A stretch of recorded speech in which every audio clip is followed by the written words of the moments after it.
Here we go. Here we are. Valerie Vining finally in studio. What's up, my friend? What is going on, Andrew? It's great to be with you. What do you think about this place? I am totally blown away. I've seen a couple of the guys, Richard, John Bird, who's also here, and Leland Whaley, and I was like, wow, that's a really nice looking studio. You walk in here and you go, oh my word. You don't realize until you get in here. I mean, this is really top notch. So kudos to Tony. This is off the chain phenomenal. Tony Gump. Now, if somebody would have, like, halfway through this process, would have shown up over here and just to check on Tony Gump, they would have probably put him in an institution because he was in bad shape. Yeah. Oh, yeah? He was struggling. The poor guy wasn't eating. He wasn't getting any sleep. No, there was no struggle. It was all adrenaline. So, Tony, how long did this whole thing take to build out? Because this is impressive. I'd say it was about a month for the most of it, like 85, 90% of it, and then just fine-tuning details now. That doesn't even seem... I wouldn't believe that if I didn't see it for myself. Like, he actually did that in less than a month. So was this at one point like a bedroom or like a man cave, or like how did you do this? It was a man cave, yeah. Because it feels like my son's man cave, but much nicer. Yeah, I came up here and I used to play guitar up here, and I played video games and things like that. And eventually, Andrew and all this started coming about, so I decided to do this instead. You know, it's super nice. I got to show you. I'm looking for a picture of what it looked like before. Tony, I don't know if you've got one on hand, but God, man, this thing looks totally... I do remember sending you one. Yeah, I thought I had one, but this was like a Cardinals... it was a... What would we call it? A Cardinal shrine. St. Louis Cardinals. Cardinals, Big Cards fan. And so it was your typical man cave. It just had a, kind of a standard-looking deal here. Here's some of it. There's one picture. Yeah, I kind of grew up with the Cardinals in St. Louis, so, you know. That's pretty cool. So it goes from a Cardinals room to an awesome podcasting room. That's it. I love it. We still got some of the bobbleheads up top. Yeah, we wanted to keep the vibes going here. Oh, you got to keep those. That looks really cool. By the way, World Series ending last night. Texas Rangers, how about that? I didn't watch any of it. I saw a little of it. Watched like 5 minutes last night. Anybody excited about this year's World Series? I mean, no offense to people that are fans of Texas Rangers and the Arizona Diamondbacks. I think most of us are Braves fans, right? Yeah. Yeah, go Braves. Well, Alabama doesn't have a team, so we got to either go with the Barons or, a real MLB team. So. The Barons have never really been good, have they? They've had a season or two, right, John? Yeah. Oh, I don't know. I don't keep up with it. I mean, I'll watch the game when we go for a station event, but it's not like the Barons are on TV. They're hard to keep up with. Yeah. But I'm a Barons fan. Don't get me wrong. All right, so I brought you something that I wanted you to try, and I brought some extra glasses because I didn't know who all was going to be here tonight. What is this? Tell me about it. Are you familiar with old fashions? Yes. Yeah? Do you like them, or you're like not a fan of them? It's been a long time since I've had one. This is old-fashioned in a bottle. Okay. You don't need, all the different mixed stuff that you normally do and the orange peels that go with it and everything else. So I brought these special glasses. They came all the way from Washington, D.C. Nice. One says "We the People," the other one says "Congress," and it's got all this other small writing that I need my glasses to put on to be able to read it. I'll read it for you. Don't worry. Thank you. So I'm going to pop that open, and I brought the special square cubes for the round glass. Fancy. And I'll pour a little in there and see what you think, and then we'll share with the other folks. Here's the struggle, and I had the same problem with Dixon. We had no idea he was bringing anything with him, and so he shows up, and I've got a surprise for you, and he pulls out this cooler, and he's got Jello shots. He says you introduced him to it. And I am the master maker of the Jello shots. The problem is we're all kind of on different schedules. You guys are getting up at like 3 o'clock in the morning, so I'm not used to consuming alcohol at 5 p.m. And so it's a little bit of an adjustment. I'll do it for the sake of the podcast, but it's when he threw that on me, I was like, I had 2 of them and I was out. Well, and plus you're having to do a little work here. It's not like you're not doing. Oh, spilled a little. I think. All right, there you go. I could see, and I've imagined this several times in the past. I could see myself going over the top with drinking during a podcast, and then and it's watch either it get out of hand, really good or really bad. Because I used to do a podcast before podcast was a thing. This is back in what, 2006 maybe. I was just mimicking a radio station in my basement, and we were getting hammered. I mean, because I'm 20, 24 at this point. We're just getting sloshed, and we're being stupid. We're playing music we don't have the rights to. We're waterboarding each other. We're chugging gallons of milk and puking in buckets. I even had one of my friends. So we lived in an area between us and the neighbor. There was a fence. The neighbor on the other side of that fence kept throwing trash on our side of the yard. And so we were having a discussion, and my buddy Teapot, who's, kind of a short and stout type of guy, real redneck. I was like, Teapot, we got to get these back, get these guys back. I dare you to go take a crap in the guy's yard. I tell you what, I'll do it right now. I got to take a crap. And so he hops the fence and goes and takes a number 2 in these people's yard while we document it on this podcast that we're doing. Oh, my goodness. I'd give anything to have that footage still. It was amazing. Yeah, that sounds similar to a lawsuit I was involved in Shelby County. What? With a neighbor letting their dog poop all over everybody else's yard. That's not good. Yeah, it made it all the way to the Alabama Supreme Court. What? Yes. They were suing you? They were suing me because they said I was harassing them for allowing them to let their dog crap in the yard. Wait a minute. Yeah, it was crazy. I mean, we had news crews in the driveway, Wow. and it wasn't just me; it was 2 other neighbors too. But this guy was an attorney and kind of a jerk. Oh, And so he an was attorney was suing you? Yes. Wow. And he lived across the street, and it was his wife walking the dogs, and of course they didn't pick up after their dogs. And we started out nicely saying, "Hey, you need to, you might want to pick that up. It'd be the neighborly thing to do." Yeah. And she didn't do it, and then finally it just escalated to the point where everybody was yelling at her to get out of their yard. Nice. And so the husband sues the 3 neighbors, which included me, and we all end up getting attorneys. And then, long story short, 8 years, Good all the way to Lord. the Alabama Supreme Court. But we ended up winning the lawsuit. Wow. We won it. We won enough money just to pay our attorney's fees. You won the doggy doo lawsuit. Yeah, look it up. It's in Shelby County. That's wild. That's It was crazy. One night it was the lead story at the 10 o'clock news. That's pretty good. Was that your claim to fame at that time? Oh yeah, that was it. And the morning show at the time was having a blast with it. Nice. Yeah, they were having a yeah. ball. I can see parody songs running amok on that one. one. This is a prime example of why I don't talk to my neighbors.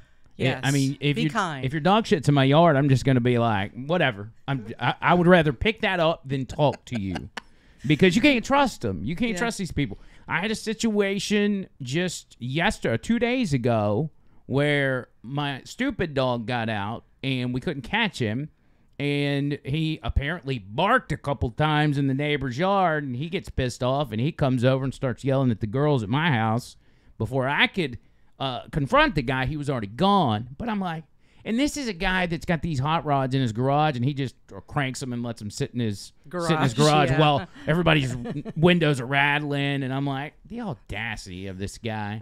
I don't trust neighbors. Yeah. You just have to be very careful because there's always that one in the neighborhood. Because you don't get to pick your neighbors. No, you don't. They're very random. You don't get to do that, and you've got to figure it out. All right, sip that. Tell me what you think. All right, let's try it out. Take a sip, Bird. We the We people. got to get Tony a little right. glass. We'll get you all a glass.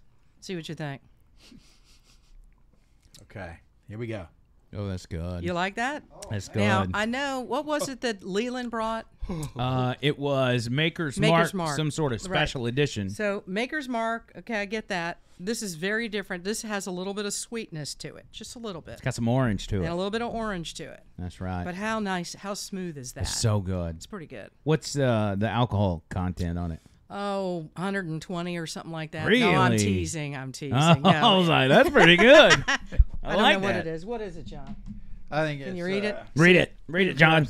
Burnt orange bourbon. Mm-hmm. Let's see. It's going to take him a minute. Yeah, I know. I'm already. all night. I'm already It's okay. drunk. When we get ready to wrap this up, we'll come back to you. Yeah, just let us know by the end of the podcast. We'll figure out what that is. So, Valerie starts in radio what year? 1986.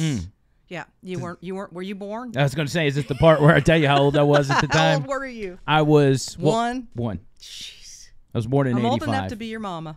Yes, you are. You were actually You're slightly older than my mother by 6 months. Oh, God, you're making it worse, Andrew. 5 Thanks. months. 5 Oh, months. 5 months. Yeah. Man, that makes me feel a whole lot better. But you're younger than my dad. Oh, good. Yeah. Glad for that. He was born in 61. So Oh man. that's This is getting worse. that's good. So 86, man. Yeah. I tell you, it was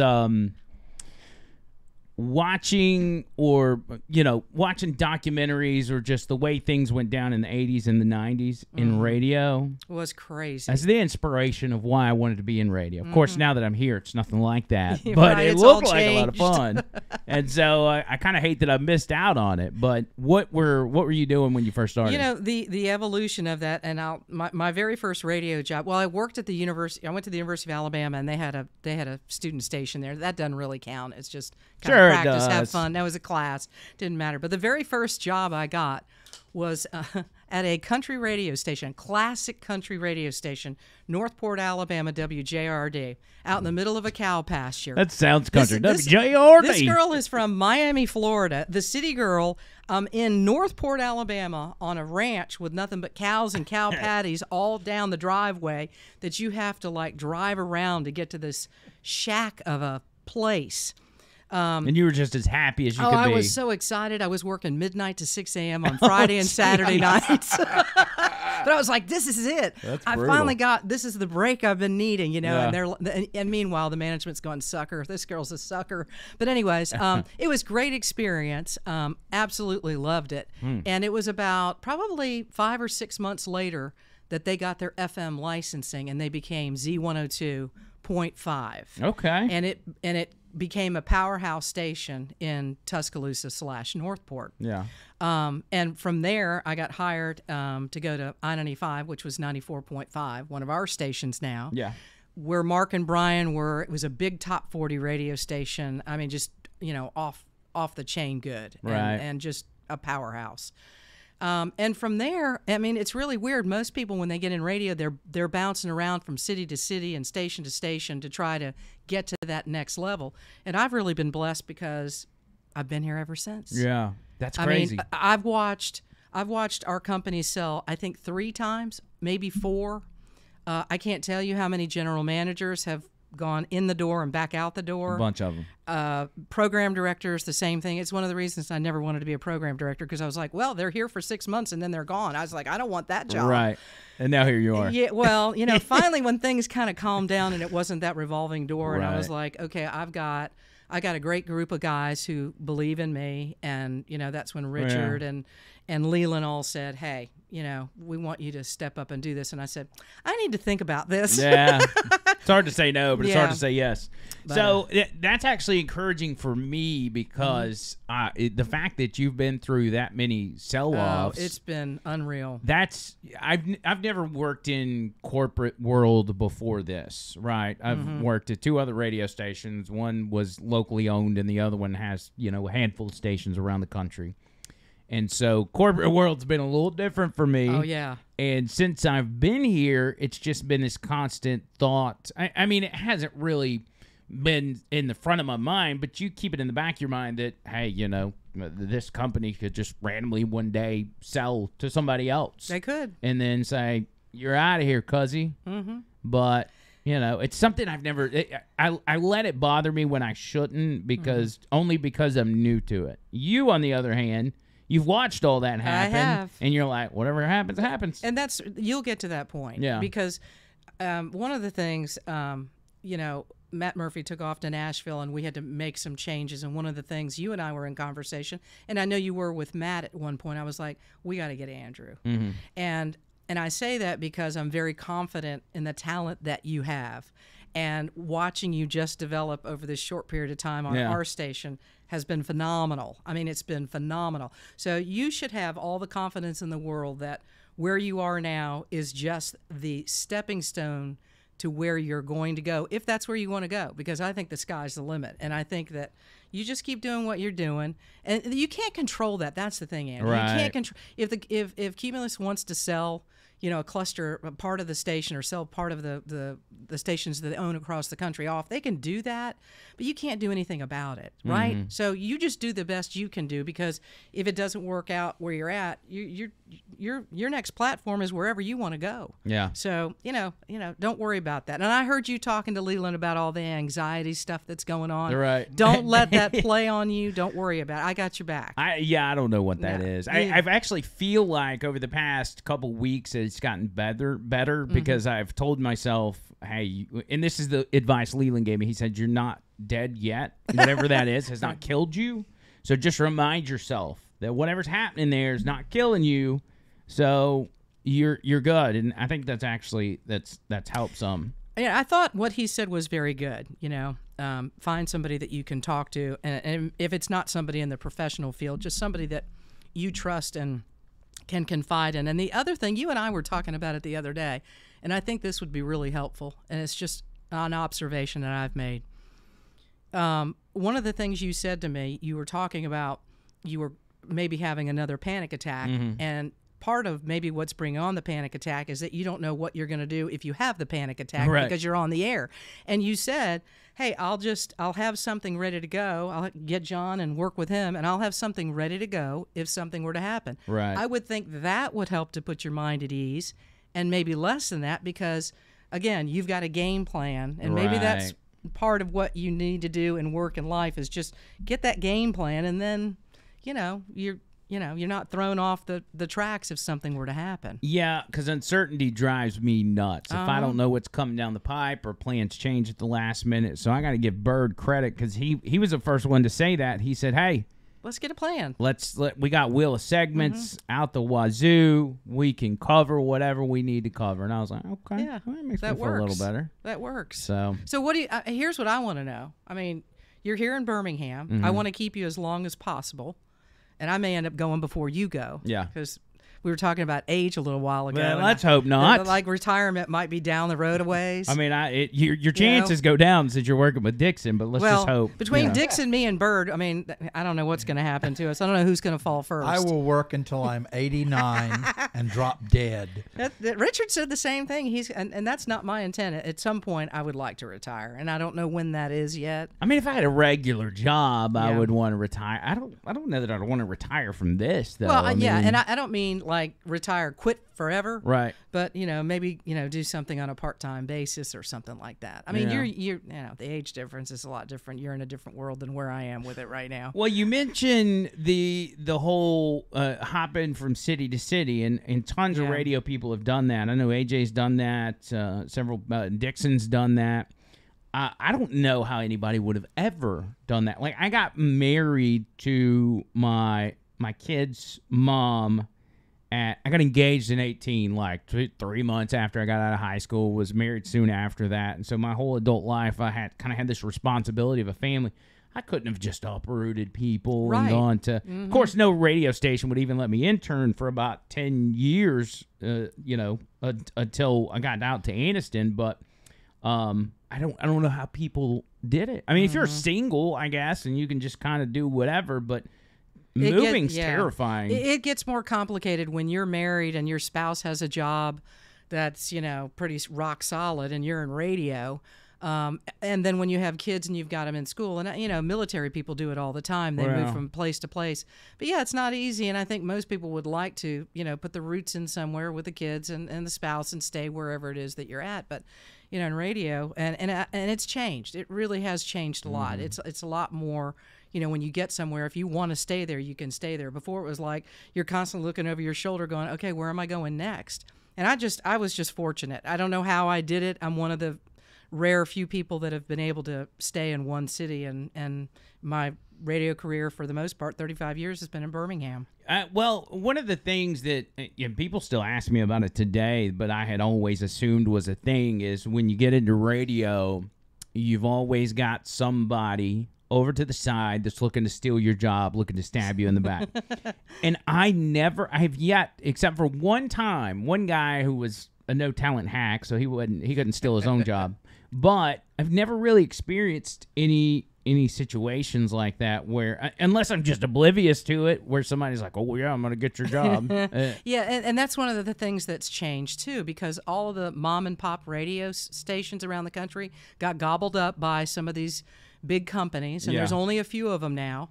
And, you know, they consolidated, and you've got all this syndicated programming, et cetera, et cetera. So what we do, seriously, what we do, 13 hours live and local on Talk 99.5 from 6 a.m. to 7 p.m. is very rare. And I know we tell our audience that, and they get it. But a lot of people don't realize that when they're listening to something, you know, these people aren't even in our city. They're in New York. They're in California. Right. And that's one of the things that when this whole idea of developing Talk 99.5 came along, the beauty of it was we're going back to the way that radio used to be. And that's that we're going to talk about local stuff. We're going to talk about what's going on in Alabama, about what Alabama people care about. We have the same values as a large percentage of Alabamians. And we can also talk about national stuff. Anything that breaks, boom, we're on it. There's a wreck on 65, whatever it is. There are stations right here in Birmingham that do not have that ability. Right. And I love that. I mean, that's what radio is supposed to be about. Yeah. They just... you'll come across those people that are like radio is dying and everything else, and maybe in parts of the country it is, but I'm like, it's ironically enough, it's kind of thriving in Birmingham, and a big part of it is on us. I mean, I know that sounds conceited, but it's true. We're one of the rare cases of live and local all day long. Nobody else has that. Not in this city, and not really where. I mean, you can go to maybe Nashville and Atlanta and major cities like that, but if you like go and look for a city the size of Birmingham, anywhere on the in the country, it's going to be syndicated. It's very, very rare that, and again, we're very blessed that we work for a company that believes in what we're doing. And again, we are running on all cylinders now. And I know you guys, from you to Leland to Richard, John, everybody, Steve West, Dale Jackson, who was on from 10 to 11. We are so fired up about 2024. Oh, we're rocking and rolling, baby. This is going to be the Olympics of all Olympics for talk radio. It is so in our wheelhouse. I mean, I get goosebumps when I start thinking about it and talking about it, because it really is. I mean, we're already, ginned up for it, and we haven't even gotten to 2024 yet. Well, I think a lot of people realize, including us and the audience, that 2024 is kind of do or die. Oh, yes, it is. For everything. Like, we're all kind of screwed if we don't pull it off. So that's going to help us out a lot. But you think back, like, Talk 99.5 is born in 2016, right? Yeah. 2016, Leland leaves where he's at. He directs them to pick me up. I'm there for 2 years. They close the doors or change formats. I'm out. So for that 3 years, from 2018 to 2021, I'm out of radio, and I'm filling in for Dixon. Dixon called me the day I got canned, I think, or maybe the day after. He was like, hey, I know you don't know me, but... Is that your impersonation of Richard? You want to fill in for me for free? For free? Did he say that? No, yeah, he said, I heard you're unemployed. You want to fill in for me for free? And I was like, yeah, sure. So that was my first fill-in deal. I filled in for Dixon, and then it was a lot of doing Leland show. And like you said, I was in conversations with Matt for a while. Yeah. And we almost had a deal where I was coming to the station. I was going to get hired on. Just before the pandemic, was it? Yeah, at the beginning of 2020, and then COVID just put the kibosh on it. You want to talk about a kick in the nuts. That was, that was literally rough. And so, I felt so bad about that, because I knew those conversations were going on. Yeah. And I was like, God, we were that close. We should have pulled the trigger before COVID hit. No. But they literally laid off. We had to lay off some people. Some of us had to take, time off without pay. It was really serious, and we were all like, let's do whatever we need to, and make this thing still continue to generate and do what we need to do. But if there was ever a time that our audience needed us, it was during COVID, because everybody was like, what's going on? What are we doing? Well, are we supposed to stay home? Do we wear these masks? Do we go to the grocery store? Do we not? Do we be around grandma, grandpa? What are we supposed to do? Yeah. So, it's a shame that we didn't get you then, but the timing wasn't right. It worked out. It worked out. I think it worked out. Well, it's ironic. And people don't, I think the audience needs to understand, y'all going through what you did during 2020 and taking pay cuts and people losing their jobs and everything. you're taking a pay cut only because you want to keep that job while everybody else is sitting at home with $800 a week checks from unemployment. That's right. Like, that's the real kick in the nuts right there. That's brutal. It was. I couldn't imagine. And I'd be pissed. I was one of the few. Some of our producers were up there. I was back doing some news at the time. Most people were doing broadcast from home. And the mandate was only certain people could come up in that building, and I happened to be one of them at the time. So it's very strange for me when I look back at COVID. Nothing changed for me other than having to take a little bit of unpaid leave off. I was in that building Monday through Friday during my regular time that I needed to be up there, and everyone else was home. All of our other on-air staff, they were able to broadcast from home, but I was like, and it was creepy too, because it was like there was no one there. There was maybe 2 or 3 people in the entire building. He got hired right before COVID, and he was having to be there, right? It's a miracle that I survived. Isn't that crazy? He gets hired, Yeah. COVID hits, and they're like, yeah, let's keep the new guy. He's kind of weird, but we'll keep him around. It was, you were right, Val. I mean, that was strange. It's like, a lot of times we were the only ones. And here was the other thing about John is that he was brought in to be the creative guy. He's very creative, and that was kind of why we hired him. And he wasn't there hardly at all, getting all excited about what he was going to do, online stuff and the website and all this. And all of a sudden, they're like, you're going to be a producer. And it was like he let the air out of the balloon for John. He's like, oh, God, I took this job to be the creative guy, and now I've got to be a producer. It was so lonely. But I mean, look at what has happened, and that is the other exciting thing. I thought, I don't know that I put Andrew and John together. I don't know that this is a match made in heaven. And look, and now you guys are gelling like nothing I've ever seen before. It's crazy. It's awesome. Well, you think about how that started. So, I did the 3 years of filling in, and it was ups and downs. And, obviously I was probably at a point where I'm like, they're never going to hire me. They're just using me or whatever. I didn't really think that. But we get to a point where I'm like, maybe, because I knew you guys wanted to bring me on, but it was the corporate deal. Yeah, it was all corporate. If we had our way, we would have done things a lot sooner, quicker. Come on. Right. You guys made that clear. So when I found out that you guys were bringing me on board, it was almost like a drug deal. Because hey, we're in the back parking lot. Come over here, Andrew. Come here. You called me and had me meet you in an abandoned parking lot. Yes. Because here's what I wanted to do. It was so big, and I was so excited.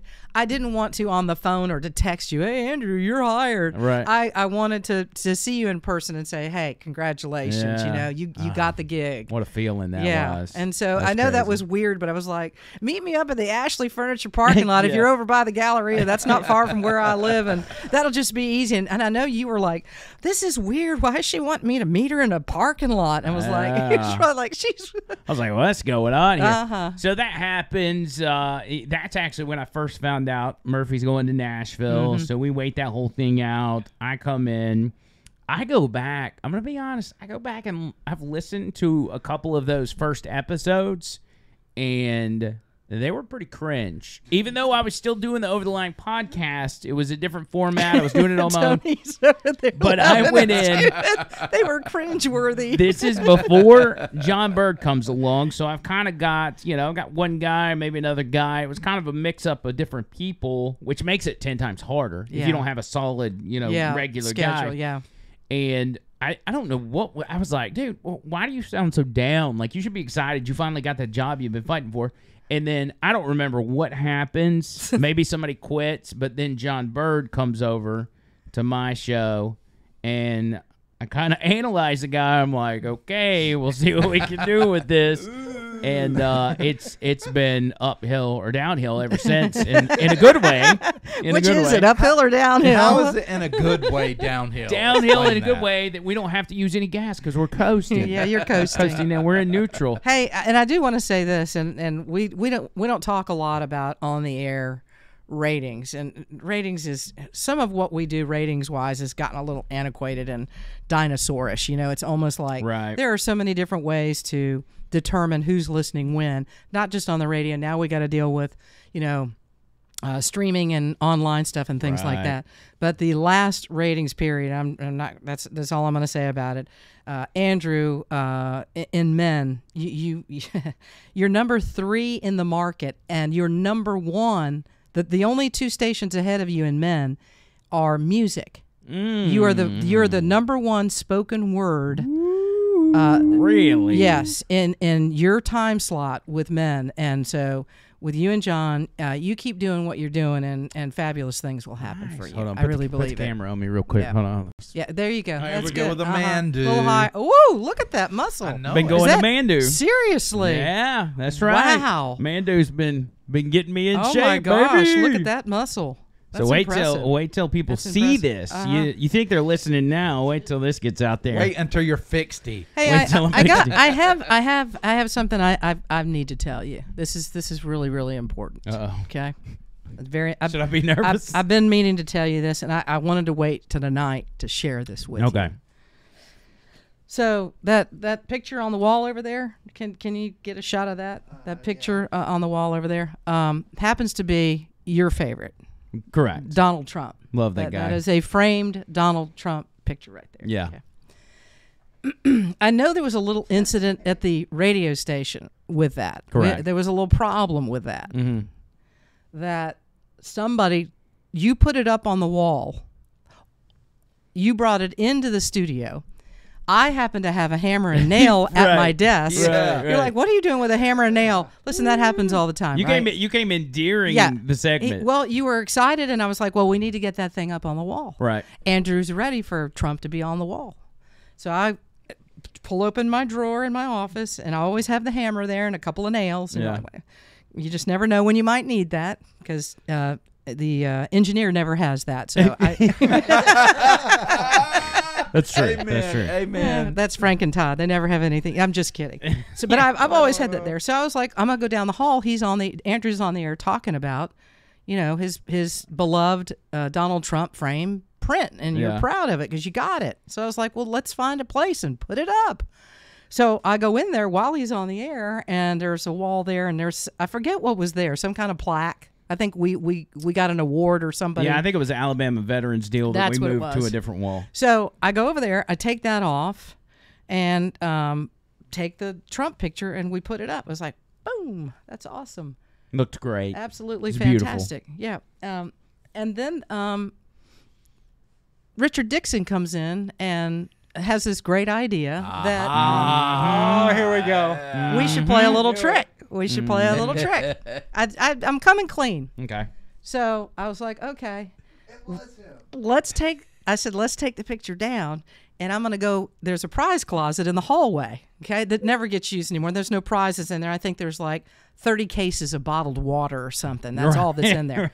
So I try the door, and the door is unlocked, and I go in there, and on the very top, I lay the picture very neatly, and didn't want anything to happen to it. Yeah. And I lay it up there, and I shut the door, and I was like, the next day when Andrew's done with his show, or the next morning, we'll put it back up. We'll just do this little thing back and forth.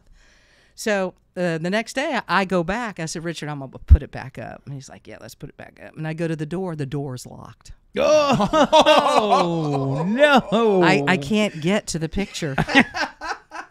And I'm thinking to myself, oh no, this is going to get ugly. Andrew's going to be mad because his picture's gone, and it's going to get ugly.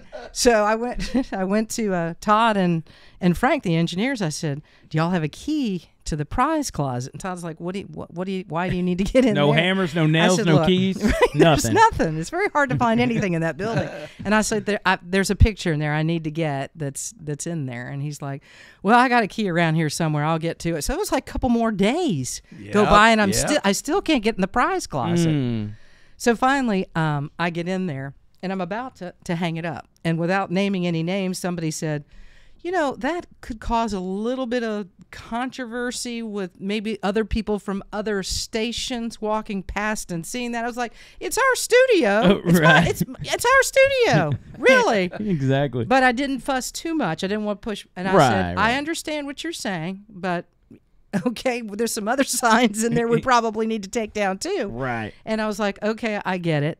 And And that's when Richard put up the Ramaswamy. Right. There was something else that went up than Ramaswamy's picture over the top of that. Oh, man. And then I put the picture in your office while you were on the air. I was like, well, let me get it out of the prize closet and at least put it in his office. Yeah. But that was part of the controversy. We were having fun, and we were going to do that. And then all of a sudden, somebody came in and peed on the party. And they were like, that's what happened. I caused more trouble than I realized, because here's the thing. I was in the dark about all of it. I didn't know anybody had a problem. I didn't know who took it. It was a mystery. And at first, I thought it was a gag because we hang it up. Richard says he likes it. You help me hang it up. Leland loves it. Everybody's fine with it. So I have no idea. And I thought maybe it's the Chubb father took it. Well, he's been on vacation, so he hasn't been there. So when it first gets taken, that's when Richard puts up the Ramaswamy. Okay, so Ramaswamy's up there. I don't know where the picture is at that point, apparently in the prize closet. So I go print off that exact same picture. We cut the head of Donald Trump out and we put it on Vivek's body. And so you go. Which, by the way, his name keeps changing and I can't keep up with it anymore. Yeah, I'm done. I don't know what his name is. Vivek. What is his name? Vivek? Vivek. We'll call him Vivek, which call sounds him like Vivek a car. To start with. Yeah. Sounds like a Honda. The Honda Vivek. So so I put the picture, I taped Donald Trump's head on Vivek's body, and it stays like that for a while. Now, whoever has the issue with it, I can't imagine what they thought as they went by, and they're like, good Lord, they're just printing them off. and then eventually I notice that the picture is in my office, okay? And I go to my office every day, but I don't really use it because I'm waiting on somebody to help me get that huge desk out of there. I've noticed because it was there 3 days before you realized the picture was in your office. Yeah. I got to just go in there and walk right back out. I don't look around. So I put it back up immediately, and it doesn't last 24 hours. The second time I've put it up, and it's gone again. And at that point, the first time I was like, I told Bird, I'm like, okay, this is a bit, like somebody's trying to be cute or whatever. But when it was taken the second time, I was like, what's going on here? And the second time, it ended up being back in my office the day after. So it came down pretty quick. I mean, it was not I put it up during one show. By the time I got back, it was gone again. I think that's when the controversy happened. And what is that? What does it mean when there's a controversy surrounding me and I didn't even know about it? Well, and here's that bad or here's good? the thing. This is again, this is what we talk about this on the air all the time. We didn't create this controversy about Donald Trump, right? The liberal media outlet did. Right. The only reason this person said there was controversy is because they've been listening to the liberal media outlet. That's literally where that came from. I'm like, there shouldn't be any controversy with us putting that picture in the studio. Well, it's a double-sided deal. It's like, oh, we love Donald Trump, and that's why we're doing it. Or we hate Donald Trump, and we're glorifying the fact that he got arrested. Yeah, like, it could be that. It works both ways. So nobody should be mad. Well, Valerie, what is your opinion? What is your theory on that second time that it disappeared? Do you know anything about that one? No, I do not. No, nothing at all. Interesting. No. So you think the party involved is the unnamed party, maybe? Could be. I Could think Netflix should do like But a 3-part series. on Yes. this. If you look at some of our human resource training that we have to go through, Right. I'm like, I deserve after what I've been I through. can understand why that picture needed to come down. I mean, oh I'm my thinking, Lord. Well, here's what I want to know. This is what I want to know. Okay. Are other businesses doing that same training, or like are we in a weird bubble with that training? Because that's some of the strangest stuff you will ever experience.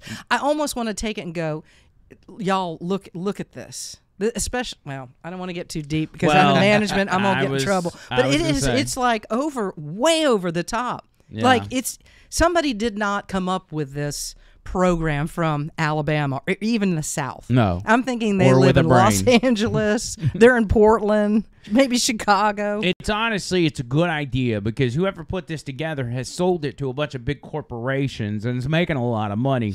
Now, I will, and this is between us and then obviously whoever watches this, the last one we had to do, it was like the last day I had to do it, and we were doing this podcast, so I kind of did mine while we were doing the podcast. Oh my Lord! I didn't make it an interactive. Did you pass or did you miss some questions? I passed. Did. I did during the podcast. I asked a couple of questions, but it's Well, I had we done all mine, I had got done it mine right. before. Well, good. Believe it or John, not. you're usually the last. I know, and I was determined. Like, Bird hadn't done it again. Bird, hurry up.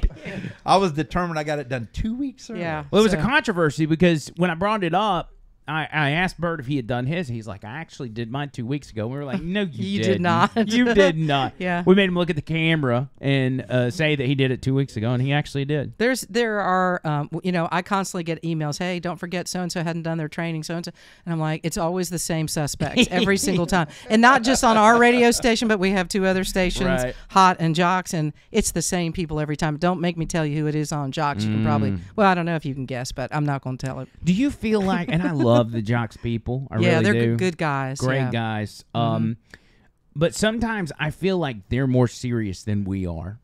And I feel like we're in the more serious business.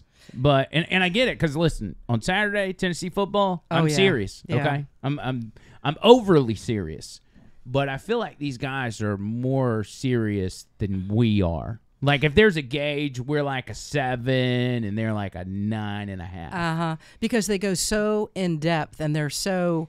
There's a couple of guys who, I mean, they go so deep on it. Sometimes I'm like, okay, I'm lost on this. Yeah. It's almost like a doctor trying to tell you about a diagnosis, and he's not speaking English as he's telling you the diagnosis. And I'm like, I don't even know what you're saying. Right. I mean, you're so deep. You're talking about some junior high player who's going to go from here to here to here and the NIL. And I'm like, I'm lost. Oh, but yeah, deep they're in it. very serious about what they do. They take what they do very serious, as we do. But yeah, I think sometimes when they're in the middle of football season, it's intense. Well, and honestly, I kind of want to be like an ambassador on Jocks because when I started, I was actually I started doing a sports show, Right. Which it was called Personal Foul Sports, and it was like a Saturday show or something like that, and then it ended up doing the political morning show. But I've kind of hinted to some of those guys. I'm like, if you need like your token Tennessee fan, You bring in. I'm the guy. Uh-huh. And what do they say? Do they say, yeah, come on, Andrew? Or they just kind of look at you like, oh, really? The political guy wants to come in and talk about Tennessee football? I don't talk to any of those guys other than Damien. Yeah. And so I put it in Damien's ear, but Damien either forgets or they don't listen to Damien. Yeah. Now, Damien will, when it comes to seriousness, when we bring Damien over, we just talk about his love life, and that kind of levels it all out because we don't want to get super serious. When it comes And to he was sports. wearing that. I probably shouldn't have said it, but that Batman outfit that he had on for Halloween, I was like, "Hey, Damien, you need to take that out tonight. You just you need to take that to some bar you like to visit because you're going to get lucky." He was jacked. He was jacked. He looked great in it. He was supposed to be over here Monday for Roundtable Willie, which is our Monday show. We're actually going to have the Chubb Father on next week. But he had like a big meeting, like a Birmingham Southern meeting. Yeah. So I vaguely kept up with that. I know the money troubles and everything else. Oh, it's bad. Has it gotten real bad? Well, it's gotten so bad that young Boozer, the young Boozer has said pretty much no to them. Yeah. So now they're looking to the city of Birmingham. So you're like, oh, you've gotten really desperate. The city of Birmingham doesn't have $30 million to hand to Birmingham Southern College. They don't have the money. They may have some and say, yeah, we want to try to help. Even Mayor Woodfin is like, we can't let this college close. I mean, the history of it and everything else. But it's been 2 decades of mismanagement and the money not doing. And so now all of a sudden you want to bail out? Everybody's going to be like, yeah, I'm going to be standing here holding the $30 million and you're not going to be able to pay the loan back. And that's the concern. Yeah. And I mean, it's not good. It's deep, and it's the city of Birmingham is not going to be able to do that whole $30 million. You think it's just gonna go I don't belly know. up, Willie? I don't know, and I feel bad because like they've interviewed some of the scholarship athletes that are there this year. Part of me says, why did you do that? Have you not been paying attention or listening to Talk 99.5 that they're in trouble and don't put your kids in there? But if you're offered a scholarship, it's like, well, maybe I can get 1 year and then I'll just transfer somewhere else. But it's just sad because it's a beautiful campus. It's absolutely beautiful over there, and they may end up, closing the doors. Yeah, it's really nice. Yeah. Not in the best part of town. No, but once you get once you get on campus, it's it's a beautiful place. Oh well, yeah, and it's got history and everything else. I think the biggest thing for me is like I know how much it means to Damien. Yeah. And so I don't want to see it go under, but also Birmingham can't assume that money. No. I could see Randall Woodfin attempting to do that though because of the type of person he is.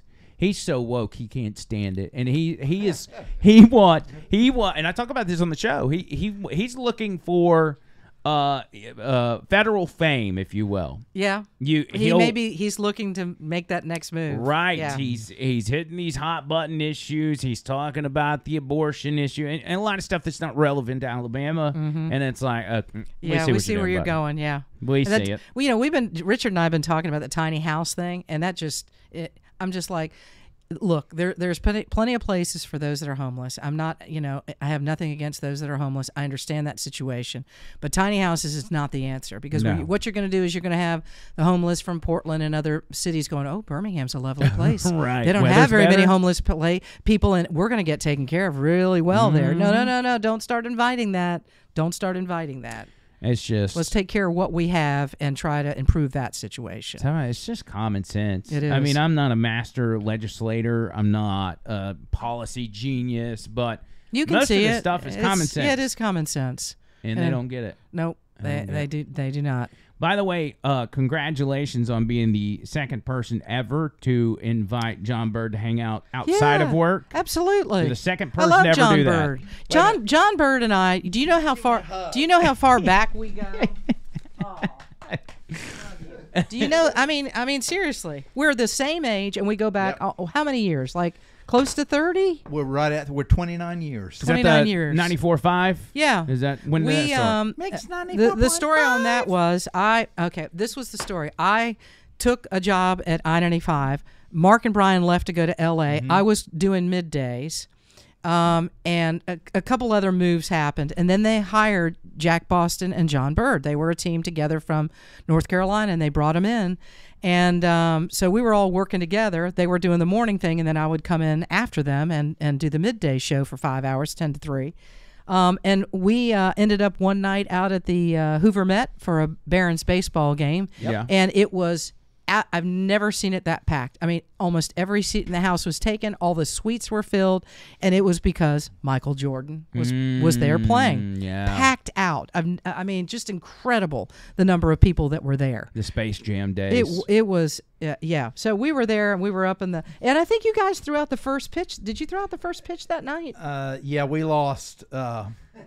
We lost to Roxanne on the... what was it? The Battle of the Sexes. Yes. So we had to dress, like, oddly enough, like women. Yeah, like women. They dressed up. Yeah, I dressed as my grandmother. And he looked really Nice. good. Do we have that picture? Is there Tony, I think we've got a around picture somewhere. of them at the... of us hanging out. Yeah. at the baseball Hoover game. This was 1980 or 90. 94. 94. Oh gosh. Look at it. Look at There that. it is. Oh my gosh.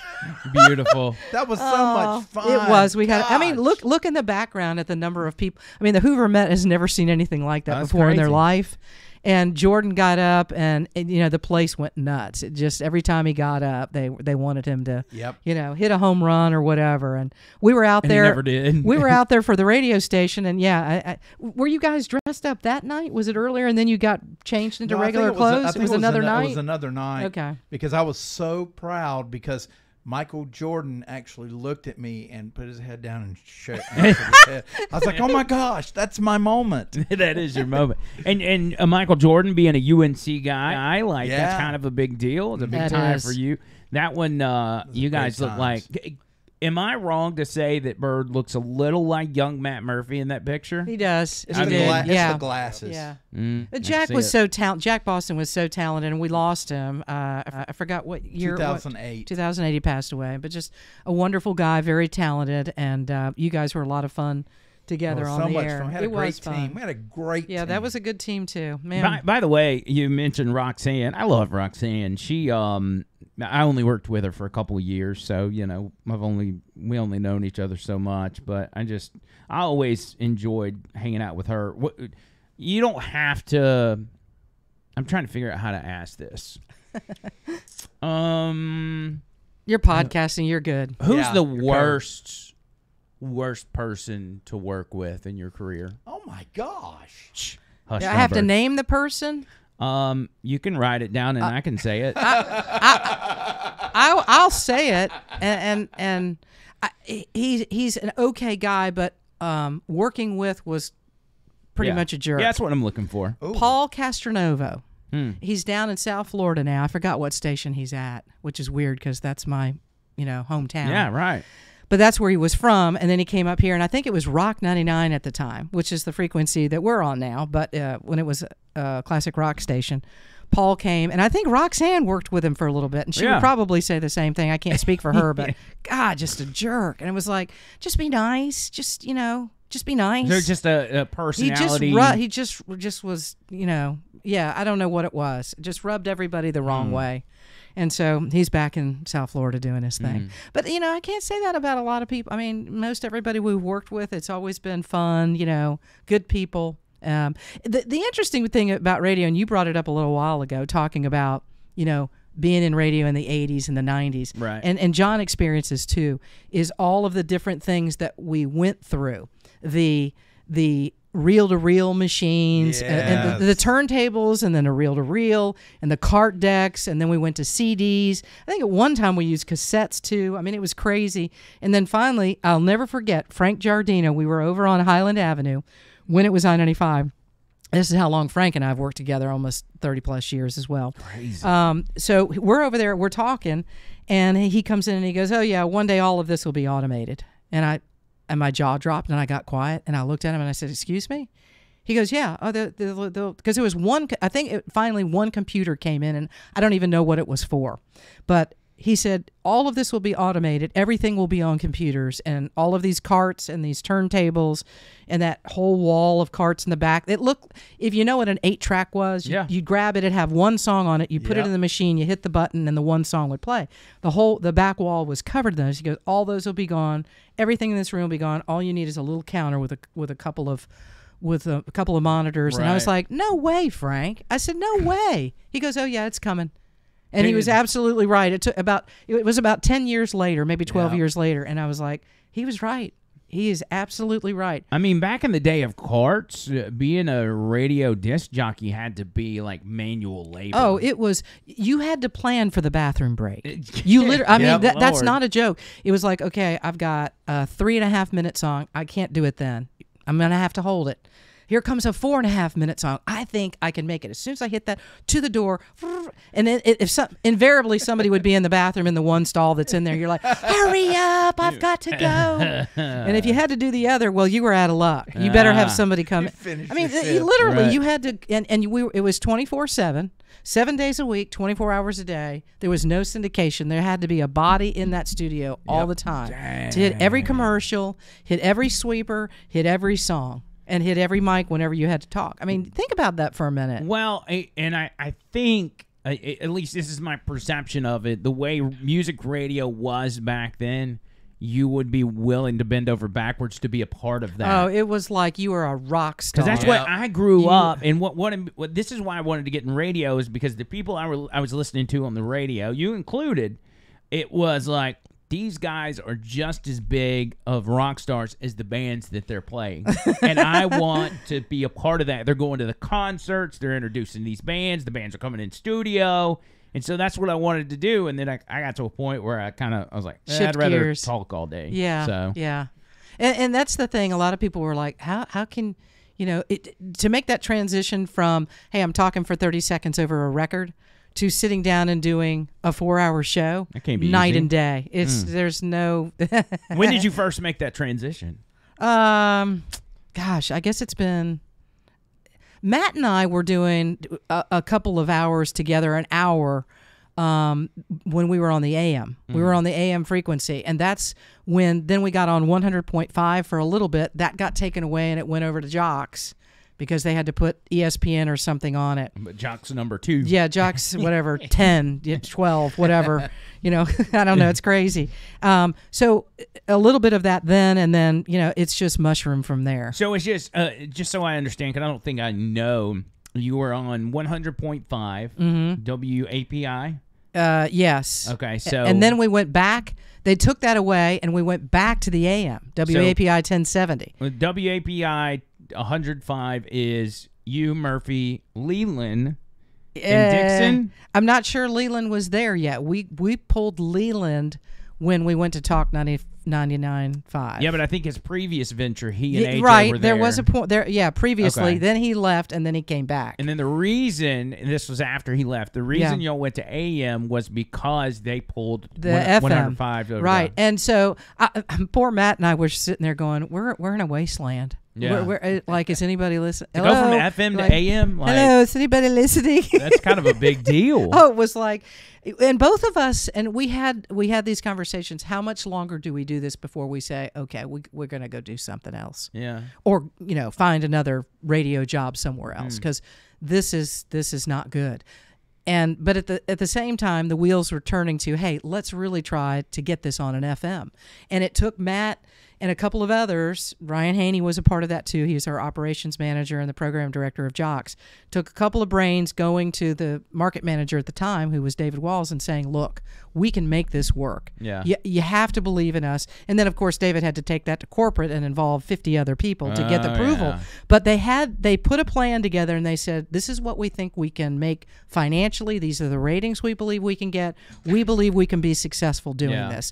Give us an opportunity, because the music station at the time really wasn't doing well at all. So they said, okay, we'll give you a shot. Here you go. What's kind of the stipulations on that? Like when you go to David, who's got to then go to corporate, like what do you have to present to him to say, hey, put us on the FM dial? Is there certain, standards you got to meet or what? Yeah, you have to, first of all, you have to make sure that the frequency, whatever they have on that frequency, it's dying or it's dead or it's not financially viable, right? Yeah. So they were able to do that. And then they said, here's an entire map of where we want to go. Year 1, year 2, year 3. This is what it'll cost. These are the people that we need to hire. This is the cost of that. And we can make that money plus whatever it was, and we know we can be successful. You just have to you can't do it in a year, right? It's like the new coach at the football team. You got to give him longer than a year. It's not even his players that are on the field.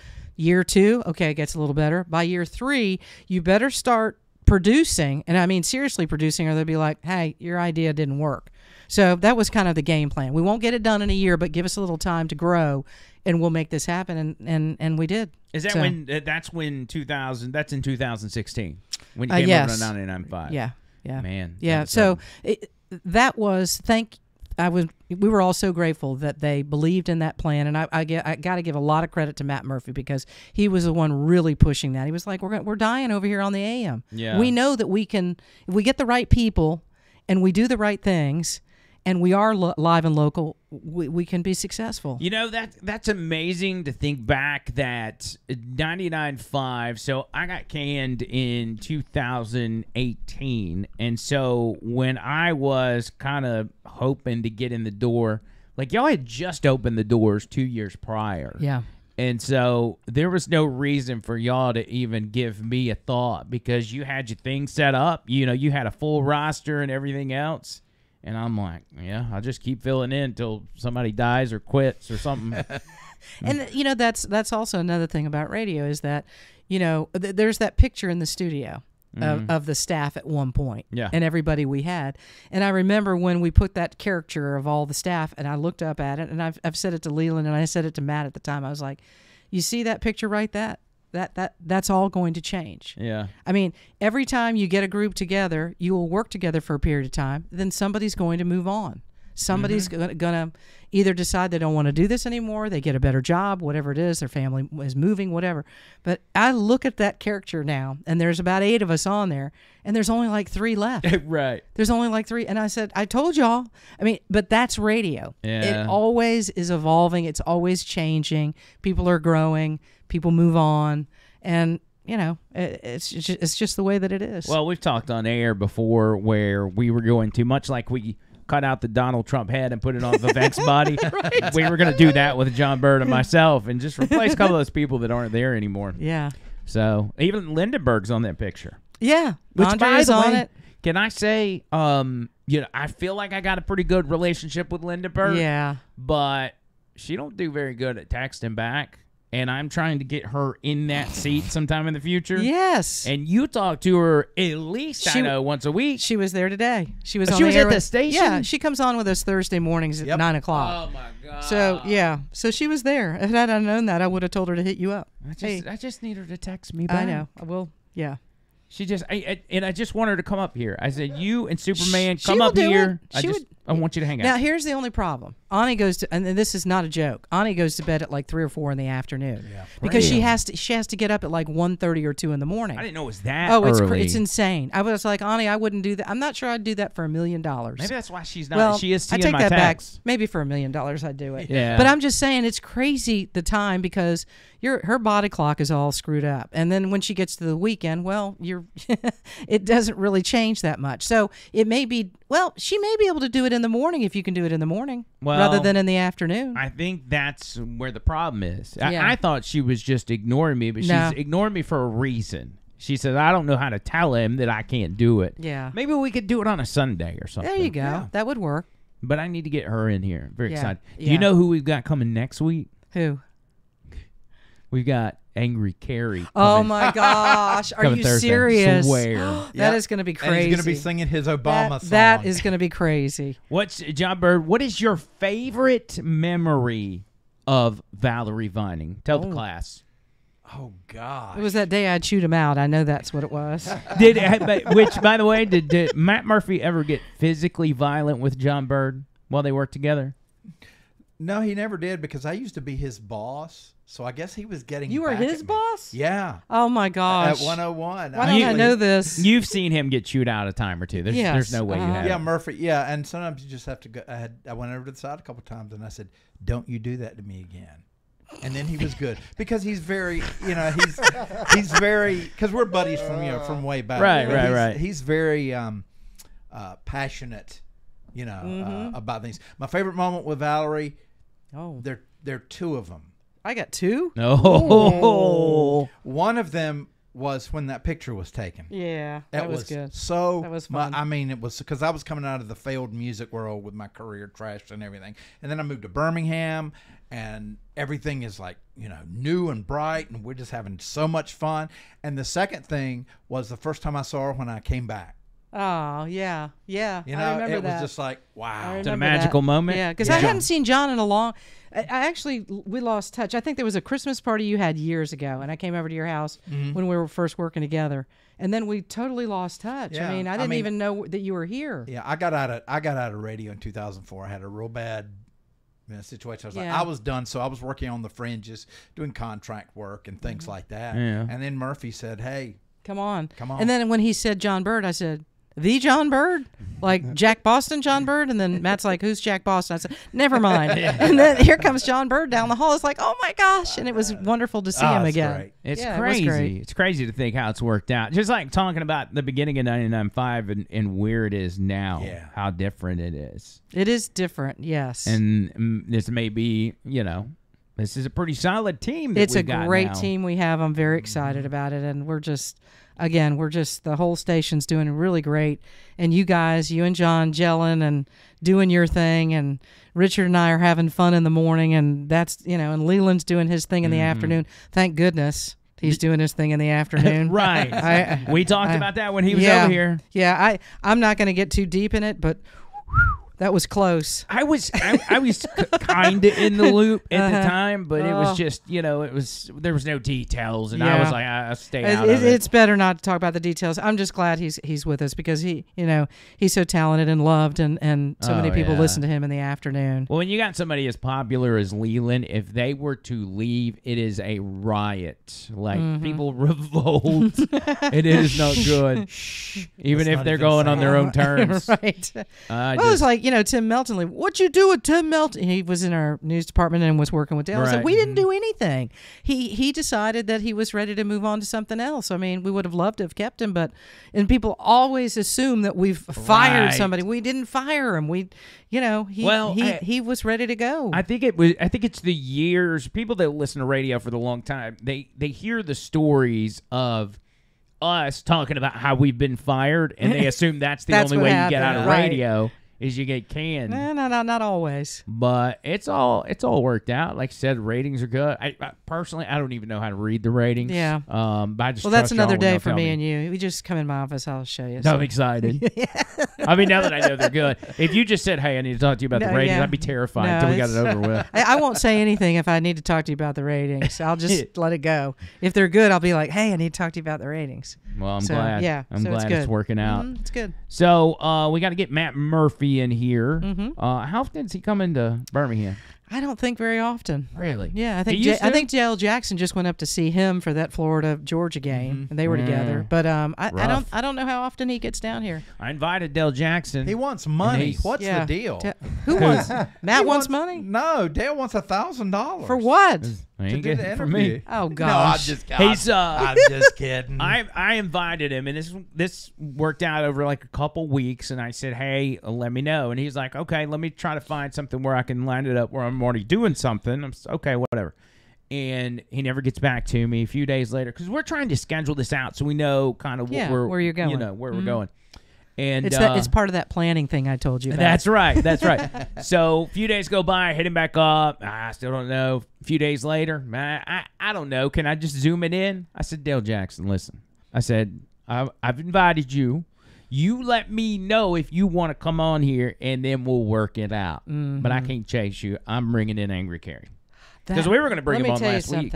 Angry Carrie is a character. Yes. He really is a character, and you guys will have fun with that. Oh, my God. You might need some beverages before Angry gets here. What's the Don't do it between. The wildest caller you've ever heard in your career? We used to have a couple of guys that would call that were just Buck. Remember Buck? I don't know if he ever called you guys or not. Just off the chain. I mean, just some of these. I think sometimes they do this. There was the guy during just around COVID, I think, when Matt and Ani were on, and he was talking about that he lived in his basement at his parents' house. And nice. I think all that was just he was having fun, and it was bogus. Wasn't but he had this persona, this character that he was living in his parents' basement. It was Nick the Liberal. Yeah, that's exactly who it was. Yeah, and I was like, this guy, he ain't living in the basement of his parents' house. He's just having a good time. Even when some of these guys come on and they put on this gimmick, it actually is kind of funny because we don't know whether or not they're real, but we'll just go with it anyway and just wear them out. Some have got the gift and some don't. There's something interesting that happened today, Valerie. Every once in a great while, I will get a call, and it identifies it. Do you remember Big Hub? Remember Big Hub? He's not away? alive. I know it. He's not alive. I know it. About every other month. No, rings. it does not. That is creepy. I'm telling you the truth. truth. And I pick it up, and I don't hear anything. I'm like, hello. Oh no! Oh no! What? Oh no! That is really right. Did this happen on Halloween? Yes. Or it was the day after? No, it was the day after. Okay. But it's happened like 2 months before that. No, that is really weird. No, I'd be like, I'm not touching the phone. I know. It's Big Hub trying to reach out and say, hey, just letting y'all know. But every time I see that on caller ID, I have to that pick it up. is just bizarre. And notice, we hadn't really, settled into our show. I think when he passed away, which is almost a year now. Yeah. And so maybe that's his way of saying, hey, your show's really grown on me. Still listening. I'm glad I'm not answering that phone in there because I would freak out if I saw that. I would. And well, next time I picked it up and he said, "Hey, no." Oh my gosh, I would run out of the building and you'd never see me again. You know what we should do, just for the sake of seeing what the deal is, just pipe it through to me, put it on hold, I'll bring it on air, and we'll just see if something happens. I don't know. I don't know about that. I don't know about that. You suppose maybe his family's got his cell phone or something? They're just pranking you. It's got to. I mean, it's got to be. They're trying to figure out who was he talking to. Yeah, that is. I don't know. A lot of listeners. If you're in the business long enough, you see a lot of regular callers pass away. I think obviously Big Hub. I remember, and I don't think I ever talked to Liberty Bell. But Liberty Bell passed away, which was I don't really know his backstory. He was an interesting guy. He was actually in the military for a while, and then once he got out of the military, he was literally a drag queen in Birmingham, and pretty well known in the gay community. And was he conservative? He used to call on certain issues. Yeah. He used to call Matt a lot, and there was one time he called and he really Matt thought he was going to commit suicide. Really? He mentioned that while on the air, Yep. and so Matt was like, "I got to get off the air. I gotta get a hold of Liberty Bell." I think he even had his cell phone, and was legitimately very concerned that Liberty Bell was going to take his life. And that's once again, that's one of the things about what we do is that, you know, we're real people. Our audience, they're real people. And we do things like that, whether it's in the community, whether somebody's reaching out like that in desperation. You know, we're people too. We're you know, we care. We give a darn. And Matt, you know, reached out and called him that day and made sure he was okay. And Liberty said, "No, I'm not going to do that." But he's like, "Dude, you can't do that on the air." Right. I mean, you know, I got to call 911 and get somebody to you because, you know, I have a responsibility and a duty to make sure that you don't take your life. So that was kind of a scary day because it puts you in a weird place, but at the same time, you know, we have hearts and souls and we care about people and we care about our audience. So it was like, let's check on him and make sure he's all right. What's that's pretty wild. Yeah. What is your number one favorite radio memory? Like where you like, this is the biggest moment of my radio life. You know, one of the things that we used to do, and I miss it because we don't really do it anymore. We used to do a lot of backstage concert get-togethers. We did backstage barbecues and stuff like that. Oh man. And there are a number of artists. That was always my favorite thing to do. Not necessarily getting on stage and making stage announcements because you know, people are busy and they're not really paying attention anyways to anything you're saying. It was being with our listeners, being backstage and watching their excitement when they finally got to hug or shake hands with a particular artist that they're absolutely nuts with. Huey Lewis was one of the best. Huey was absolute, and Stevie Nicks was another one. Only she was a little drunk, and I think she tripped and almost broke her ankle that night at Oak Mountain. Oh, my gosh. I was like, she's going to break. I mean, she had these huge spiked heels on, and I was like, she was a little heavy at the time, and she'd been drinking. I was like, girl, that's a recipe for disaster right there. Yeah, not You're going to good. break your leg. Not And she good. did. She fell, and I was like, oh, gosh. But that was always, you know, just a real joy. That's what I always wanted to do growing up. Like And Crosby, Stills, and Nash was another really fun one. Crosby tried to get me on the bus alone. I was like, I ain't getting on that bus. I'm not doing that. I saw what happened to Melissa Etheridge. I ain't getting on that bus. Man, it's just crazy. And I think about this too, and I always mention it to people. I'm like, you know, between you and Dixon and even Leland, like y'all were the guys I was listening to where I was just like, radio was just a dream. And kind of in the back of my mind, I wasn't a very ambitious person. I was like, I'm probably never going to do it, but I want to do it. Yeah. And I'm going to keep trying. I'm going to keep going to these. I've been turned down by every station in Birmingham for an internship. And I would go from one to the other and constantly get turned down. And maybe 6 weeks before I finally got the internship out in Anniston, I had told myself, this is it. Like, I was 28 at the time. I was like, I'm not going to get into radio. So whatever. And then that one kind of fell in my lap. But just listening to you guys is what made me, especially you guys on the music stations, I'm like, that's what I want. I want to be in radio. I used to be 12, 13, 14 years old. We were calling the radio stations every single night. Yeah. And I'm like, God, these guys are such rock stars. And then you've got all those stickers on your office door. Yeah. And I always comment on them. I'm like, dude, But you got know, all these bands. that was Dave Rossi when it was 1077 The X. Oh, that was my 1077? station. And that was his office. So on the back of there, there's all these stickers. People come, oh, that's really cool. I'm like, they're not mine. But you never, like, I can't take credit for that. was 107 in that building? Yeah. I didn't know that. Yeah. Everybody's Yeah. been in that building. Yeah, I'm telling you. yeah. Wow. The stories that building could tell. Oh man. Almost like the I-95 van. If that van could talk, oh Lord. Yeah. Jeez. And the classic, the Rock 99.5 classic cab. We had a real New York cab. Yeah. And they redid the whole thing, top to bottom. Bright yellow cab. Yeah. And the inside rocked. It had an incredible stereo system, all these lights in there. And that was our station vehicle. The thing broke down all the time. But oh my goodness, the partying that went on in that car. But Ooh. back then, radio stations would spend money on stuff like that. Yeah. I mean, they bought 2 cabs and they brought them down to Birmingham. They took it to a shop and they took the best parts and they made one cab. I mean, they spent the money. Yeah, we just don't anymore. Yeah. They just, buy us a cab, please. you know.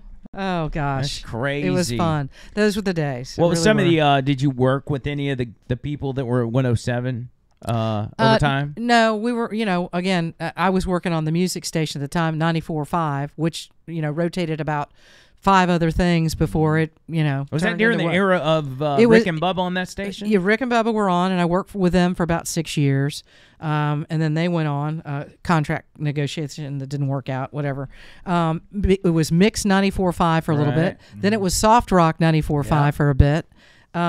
I made it through all of these transitions, and that's Wow. rare. I'm telling you, that's so rare, and Never I'm so happens. blessed. Man. I am. I'm so blessed because I didn't want to move around. I was one of those people who's like, I love Birmingham. I love what I do. I don't really want to move to other cities and do what I'm doing and start over again. So Like I the just cat got lady, lucky. cat lady of radio with your 9 A lives. little bit of that. I mean, you gotta yeah. have like 3, maybe 2 or 3 left, but it's just there's not many people that can say that. No, They say they make it that long. It's rare to have done what I have done, and I think some of that is like, you got to be. Maybe not so much now, but back then it was like, be flexible, say yes, don't say no to things, don't be hard to work with, because all of those things are like, well, we can do without that person. Yeah. If they're not willing to go out and do the remote or this appearance or volunteer to stay a little later or work on a weekend shift or something like that, they'll find a way to get rid of you. So I was like, I had to keep reinventing myself, going, I can do that. Have you seen a lot of that where the hosts are like not wanting to do remotes? Yeah, well, and appearances? yes, where people just like, I'm not doing that. Maybe Like, am I just too hungry? I just can't imagine like you're going to get to go to this event and meet fans. Like, what would you not want to do that? I don't know, but you won't last very long in this career if you keep saying no to certain things. So It's crazy. yeah, I know. So Well, you've had one hell of a career, I have. Val. It's not over yet. It's not over yet. No, Don't- of course don't tell not. me goodbye. I'm No. not leaving yet. I mean, You're my job security. I need you to stay there. You're just talking highly of I me. got you, and I think you're one of the best hires we've had. And the other thing is too, we talk about radio. I mean, you got me and old Dixon, the two of us oldies. It's nice to have infused young blood because, talk radio has always been for an older demographic. Yeah. And it's neat to have you a part of our staff because you're bringing in the 30-somethings, Yeah. maybe even some 20-somethings, and some 40-year-olds that maybe have never listened to talk radio. So it's really neat that to have you a part of the staff is, I think, turning on a younger generation that might not listen to us going, this guy's pretty cool. He's my age, and I'm going to listen. And then, then they stay around, they stick around, and now they're listening every day. So. Yeah. It's interesting because we, John Bird and I, we've never really had a lot of conversations about what direction ultimately, big picture, do we want the show to go. We have just gotten on there. We're like, 2 things. Let's be ourselves and let's have fun. Yeah. And it just so happens that that's been able to work out. Like, I'm ultra MAGA. Okay, that's kind of working out for me. Then we get on here, and we're a little too transparent with our personal lives. Gets us in trouble backstage. But still, it works out. People enjoy it. And it's just, we just kept rolling with it. It's evolved over the months into, like, if you go back a year, our show probably sounds completely different. But we've just kind of moved in a direction until we kind of find what works, Well, let me tell you, if you are able to be authentic, the audience knows that. Yeah. They pick up on that, and they also love that because what you're talking about that's going on in your real life, the keys left on top of the car, or, the car broke down, or I got a flat tire, or whatever it is, everybody can relate to that. I wish that's all we it's talked good. about. Well, it's good to talk about that because everybody in life goes through those same things, and when you live a perfect life and you never get that flat tire, or you never leave the keys in the car, or, you got to go all the way home to get your backpack, and you're 40 minutes late to work like John Bird. But anyways, that's a whole other story. It's real life. I mean, you're talking real life, and people can relate to that, and that's real radio, and that's being a real person. And I'm telling you, people gravitate to that. John Bird, do you want to tell her what happened yesterday that you talked about on the air? Yesterday? I don't know what you're talking about. Oh, tell it. What happened? What? With your worry stone? Oh, no, don't. A worry stone? What's a worry no. stone? Yeah, let me show you. I've got a got worry one on stone? hand. I got one. I got one for him for his birthday. Yes, he got this for me. It was very nice. I was humiliated. a worry stone. Now, I know about his lamp that he uses in the wintertime. Yes. But I don't know about a worry stone. Is this like that? Those rings, the mood rings we used to wear? Okay. Is it kind of like that? Apparently, I don't have my worry stone. Well, I'll give you a hint. And Google it too. Earlier, when you were talking about songs on the radio and people would use the restroom, now I think back. I think "Stairway to Heaven." That was the number one. 2. You know, I don't know why I just said that. You're right. It has to be a 7 or 8 minute song. For some others, it's longer than that. But. Google a worry stone real quick. It's just so a you can little get a visual. oval shell shaped like mineral. You can get different colors and things. Right. And it has like a thumbprint in it. Like an indentation. Yeah. You kind of you see just it up rub here it. on the screen. You rub the rock. Yes. There's some And pictures it's of very it. relaxing. Here we go. Is this like a fidget spinner? You know? Yeah, it's essentially, like yeah, the old something like days that. fidget Yes. spinner. You know, my son started selling those, and he was making too big a profit at school, and the teacher made him quit. That was those things no, are good. Oh my That's gosh, kinda that's cool. mine. That's mine. That's He pretty got, cool. I like that. He gave me one for my birthday. Our birthdays are like one day apart, so it kind of works out. And John Berg came to the airwaves yesterday and was so transparent. I cannot tell you, even though the story's traumatizing, I was so proud of him for coming out and telling this story. Humiliated. And you want to tell the story, John Berg? No, you Tell it. the story, John. Come on, I want to hear this. I'm only bringing it up because you said it on the radio. Okay. You know, you always have your routine, your bathroom routine. And I don't know about this. I can't guess it's believe a you guy told thing. this. before I went on the air, I had not had my bowel movement in the morning, early morning. So Oh gosh, it was time. John Bird's really telling it. So I did. So what time does this normally take place? I mean, if we're going to talk about it, let's normally talk it's about early in the morning. like but how early? Like before well, you like- leave for like- work, yeah, or you're before I at leave work? for work. See, this is the thing. I don't understand how guys do this at work all day long. I don't either. I don't- Because for the most part, a lot of women don't. yeah. I don't know that y'all know this, but I mean, can't believe we're talking about the bowel movement. You I knew led it to was this. coming. But I You mean, knew. a lot of women won't unless there's an issue. You know, they won't. Guys are like, oh, whatever. I got to go in there. You know, whatever. I can't do it. I got a routine. I do it at home and everything. I mean, it's going to be an emergency to do it at work. But Okay, you're not typical. Yeah. But that's when fine. it happens, it happens. Okay, When it so go happens, ahead, it John. I didn't mean to interrupt. Okay, so I had it timed out. I said, okay, I know how long the break Timed is. out. I know this how is long the break during the is. show or right before my right show. Before the show. So I said, okay, all right, we got 18, 19 minutes, 2 minutes. So I run in there and sit down and concentrate. I use the bathroom. Everything's fine. Everything's fine. I'm pulling my jeans up, and I hear something go. I'm like, whoa.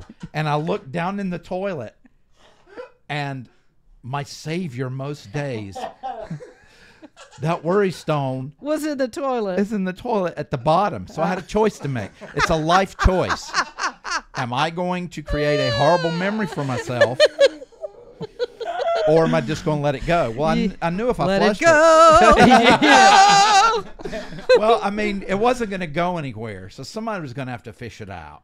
And me, instead of thinking, okay, I'll flush it first, I just reached down and maneuvered and Did got not. it. You Yes, did not. 100%, 100%. This is But true. I cleaned it really good. But then I went ahead and it's in a You plastic do not. bag. Yeah. So I decided I'm not going to keep. I ordered one on Amazon. It's coming in. It was an tomorrow. emotional roller coaster as he was telling the story because he's explaining he now has the worry stone in a bag. And then as I'm talking to him about it, and I'm in shock that he did this, during the segment, he throws it in the garbage. And then people start texting in, and they're like, oh, everything's okay. And so he takes it back out of the garbage, and now he's still got it. It was just, But it it's was in the wild. plastic bag in my backpack, and I won't touch it. Man, what a wild story that that I was. cleaned it, but I mean, you have to boil it and put it in fire and stuff. How, If you can guys I just find a ask, strainer how in the big a bathroom- rock is it? I mean, I'm trying to, a quarter, like the size it's of a about quarter? it's about like that. Yeah, a little bit a half bigger than a dollar? quarter. Yeah. Yeah, so it might not flush down the toilet. Yeah, that's No, what I it was was just heavy thinking. enough. And then you're going to have some explaining to do the engineering department. Why is the toilet And overflowing? I do not want to face Frank on this one. Well, at the same time, while that was happening, we got an email about there was a water issue down in the Yeah, basement. in the basement. He's Yeah. thinking, I oh, was no. scared to death. But he got it back. Gosh. Man. John Bird. That's my life. I mean, you pal. two could write a book. You probably Oh, should. absolutely. You should write a book. Absolutely. These are the incidents that can happen, before, during, and after a radio show. we need to we do need to document. By the way, do you want a dog, a Shiba Inu? Excuse me? Shiba. You know what Shiba is? Yes. You Do I want a dog? Yeah, you want one? I have a dog. Oh. I don't You have want much another yard. No. I got the paperwork for it. What's going on? It's You're just- giving up the dog? Yeah, I'm tired of it. I don't want it anymore. Horrible. That is Oh. horrible. Here's the thing. So it's full-blooded Shiba Inu. My mom raises them. She gave us one. Stepdaughter wanted a dog. I'm like, okay, instead of paying $2,000 for a dog, let's get a free one from my mom. So we do. Perfectly normal. These dogs are pretty good. Right. But as a puppy, while on the way to the park one day, he decided to jump out the window while the car was going, got ran over by the car, and, all that kind of stuff. So he gets all jacked up, go to the hospital, fix him up, and then life goes on. Well, it really messed up his sinuses, so he just constantly snorts like a pig, right? I mean, 24/7, it never stops. When he sleeps, he has to put his mouth on his hand like this because he has to breathe out of his mouth. He can't let his mouth close. Oh, So he's got a whole thing. routine. No. And where we thought maybe it was just the sinuses and stuff that got messed up, apparently his brain got scrambled as well, and he's just not a very bright dog in the sense of he doesn't listen. He's very energetic. He's Well, got you his have to give him a faculties about him. pass, Exactly. He's had his brain and sinuses crushed. I will hold a treat in front of this dog, and he will sit there and stare at me with drool pouring out of his mouth because he wants it so bad, but he doesn't have the brain capacity to walk over to me. And honestly, I think it's just he's scared that I'm going to snatch him up and put him in a dog cage or something, which I've never done, but he is like, I don't think Andrew should have a dog. No. the problem. I think we need to get this dog away from The Andrew. problem is I can't keep him contained. And when Right. he takes off, he doesn't come back. And so that's causing a liability issue around the neighborhood. What if he goes and bites somebody or whatever? It's not a big dog, but it's too much for me. I got to get rid of him. Let me tell you something. If I can have Felipe the turtle and I'm forced to keep him for the next 35 years, I think you can deal with your puppy dog. Yeah, I can deal with him. If So he's in how a old fish is tank, how old is the dog? like 3. So He's you not got a that ways old. to go Yeah. with it. Not 35 years, but you do have a ways to go. Why don't you have you put it out on the on 94.5? On 94.5. What do you mean? I mean, Talk 99.5. Sorry, got my stations mixed up. What station do I 94.5 work for? 94.5 would be a good one to do. Do you know how too. many years I was on They 94.5? It's like 25 years. Which station am I on? I was like, does On Talk. 94.5 have you, a swap shop or something? Have you put it out to our audience? Have you said anything? Yeah, actually did that. Was it Yeah. today? We did that today. And Yeah. no response. I think one person called, but I don't know what they said. Oh. You remember what they said? No. No. Yeah. You're in trouble. Yeah, everybody's I don't mad know. at you. I don't. Well, here I'm not going to get rid of the dog if nobody's going to take him. I want him to go to a loving home. We've got 2 dogs. One's super smart, listens, all this stuff, and he's older. He ain't got a whole lot longer to go. And the other one is this dog. And the other one's got too long to go, and Oh, that's why I I got need to you. get rid of him. Okay. And then we have 2 cats. I think somebody would take that dog. I would think. I mean, we I mean- should have if we just had cats. I know it's kind of weird that a guy, but it's me and Trish. Trish loves the cats. We got a boy and a girl, Ellie and George Floyd, and they are great. You Yes. did not name the dog. Yes. Well, the cat's name is King George Floyd III, and then the other one's like Ellie or something. Oh. I can't remember her name, but she's the best cat. Poor dog. But the dogs are just too much. They're too much. You would think I don't know. I'm gonna stop talking about it. I just want to get rid of my dog. Because it's not sounding good. I just want to get rid yeah, of poor. dogs. I feel sorry for the dog. That's I mean, terrible. He's fine. He's He living got his out best the life. window and sinus is crushed, and this is just terrible. Now you're Well, going to crush his heart. Once a week, he gets Now he's to gonna roam be- the world and go do whatever he wants. He's got more freedom than most dogs. Oh, So well, let's find him a home. We'll help you in the morning. Yep. yeah. The whole station. We're going to have an event. Yeah. Help let's Yeah, go. dogs. wait. We've Save got the dogs. Christmas extravaganza going on December 5th. December 5th. Why don't we auction the dog? We could do that. Or no? maybe maybe not. that's not legal. No, maybe not. Careful. Okay. Hey, we'll talk about that later, Andrew. Yeah. We do have a big event. I want to remind everybody about this. O'Sherry Pub Wednesday. I know you're not going to be able to make it because you got to go to bed early. Yeah, unfortunately. But this Wednesday, what are we getting there? 6 o'clock? Yeah. Yes, very excited about that. 6 o'clock. That's Everybody awesome. better come out. Presidential debate. We're gonna, we're watching the third presidential debate, which is, the kids' A table. snoozer? Yeah. So we're gonna What are we make fun down of to? Are them. we down to 3? 4? Is it? Is How it already many? down that far? We've Well, had Pence is out, right? Pence. Yeah. The Perry. What was his name? Something. Steve Perry. Steve Perry. Rick Perry. Who will Somebody. be at O'Sherry's, by the way? O'Sherry Perry. So that guy quit. You had who else? Tim Scott. Tim Scott didn't quit. No, I think he's still in. Larry Elder. Yeah, quit. Elder. Chris Christie? Chris, no, He's not. out? He doesn't know he's running. He's still at the buffet trying to figure out what he wants. Did you see today don't know. where Florida, right now, I think it's, what's his last name? The DeSantis? senator. The senator in Florida that just endorsed him today. Endorsed Trump? Yeah. Who was it? Scott, why am I drawing a blank now? I can't remember. I can't I think remember I did either. see that though. But that's major because everybody thought he was going to go DeSantis and he went Trump, and I was like, oh. DeSantis has got to hang it up. I know. Man, he's not. He's not. You know what killed him? Those darn boots. Yeah. The lift boots boots. getting weird. I mean, I'm like, you know what? That almost did it for me. I'm like, that's weird. I Well, mean, there's, you're wearing boots for a reason because they already have a heel on it. Then you got something going on inside the boot. Okay, that's weird. You're I'm wearing sorry. high heels in the boots. In the boot. Okay. Strange. You're 5'11" already. It's okay. You can be your height. I don't You're get fine. it. Well, he just had this huge problem where he could not. He was just acting awkward Yes. the whole time. And then he would make some missteps, which I think is maybe not necessarily his fault, but advisors sent him down this track of taking a shot at Trump here and there. His job should have been wait in the wings, see if Trump gets knocked out, and then you're the next guy. But he did almost everything wrong. Because I went the longest time without bashing DeSantis. I was like, we all agree he's a fantastic governor. It's fine. He's not going to win, but, it's whatever. And so many people moved over that way. And now as time's gone on, we realize that it's just he's not the guy. Maybe he can be, but he's not right now. He's not. It's when it comes to the hole we're going to be in this time next year, you got to have somebody that's going to get up there immediately and know what they're doing. Oh, yeah. You can't have and the thing about Trump is that Trump not only knows exactly what to do, but he knows where all the skeletons Yes. are. And he's getting ready to pound on every single person that he needs to if he wins. That's if he my gets guy. a nomination and wins, it's going to be something to sit back and watch. Yeah. God, It really it's gonna will. be crazy. Yeah. Again, it's nerve-wracking because it's either going to be really fun or really Or over. you're going to be like, what's going to happen to our country now? It's Yeah. bad. It's going to be really bad if you don't win 2024. John Bird, any parting words, my friend? Bye. I don't think that's what he was looking for. But. Tony Gump? Yeah, I got something to say. When I first met Valerie, she was like super nice to me and everything like that, and that might have helped you guys out. So I just wanted to put that in there. That's right. Tony's Thank our you, biggest Tony. advocate, by the way. Tony's a he great is- guy. he Wait, is- okay, I want to change my goodbye. Back to John Bird. John Bird, parting words? I love you, Valerie.